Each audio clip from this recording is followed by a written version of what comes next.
விசாரணை கைதி சாந்தகுமார் மரணம் தொடர்பான விவகாரத்தில் காவல்துறை விளக்கம் அளித்திருக்கிறது. கூடுதல் விவரங்களை வழங்க இணைகிறார் செய்தியாளர் சசிதரன். வணக்கம் சசிதரன், காவல்துறை அளித்துள்ள விளக்கத்தில் என்னென்ன விஷயங்கள் குறிப்பிடப்பட்டிருக்கு, முழு விவரங்கள்.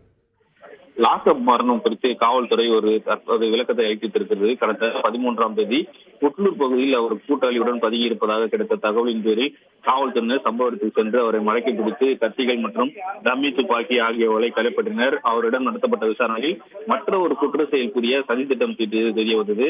இது சம்பந்தமாக செவ்வாப்பேட்டை காவல் நிலையத்தில் வழக்கு பதிவு செய்யப்பட்டு விசாரணையின் போது சாந்தகுமார் தனக்கு நெஞ்சு வெளிப்பதாகவும் தெரிவித்ததால் திருவள்ளூர் அரசு மருத்துவமனைக்கு அழைத்து செல்லப்பட்டிருக்கிறார்.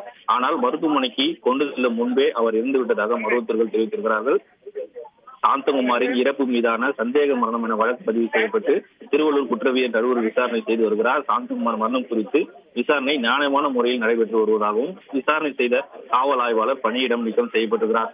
முதல்கட்ட பிரேத பரிசோதனை அறிக்கையில் சாந்தகுமாருக்கு இதயத்தில் இரத்த குழாய் அடைப்பு உள்ளது என ஏற்கனவே குறிப்பிடப்பட்டிருக்கிறது. அதன் அடிப்படையில உரிய பிரேத பரிசோதனை இறுதி அறிக்கை வெளிவந்தால்தான் பிரேத பரிசோதனை இறுதி அறிக்கையில் குற்றவியல் நடுவர் அறிக்கை அவரும் விசாரணை அறிக்கையும் வந்த பின் இவ்வழக்கில் மேல் நடவடிக்கை எடுக்கப்படும் எனவும் காவல்துறை சார்பில் தெரிவிக்கப்பட்டிருக்கிறது. தற்போது வரை இன்று சாந்தகுமார் மனைவி மற்றும் உறவினரிடம் சாந்தகுமாரின் பிரேதத்தை பெற்றுக்கொண்டு அவரது சொந்த ஊரான ஸ்ரீபெரும்புத்தூர் கச்சிப்பட்டுக்கு இறுதி சடங்குகள் செய்வதற்காக எடுத்து சென்றிருப்பதாகவும் காவல்துறை சார்பில் தெரிவிக்கப்பட்டிருக்கிறது.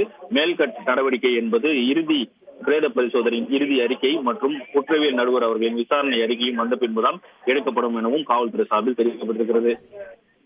நன்றி சசிதரன், உங்களுடைய தகவல்களுக்கு.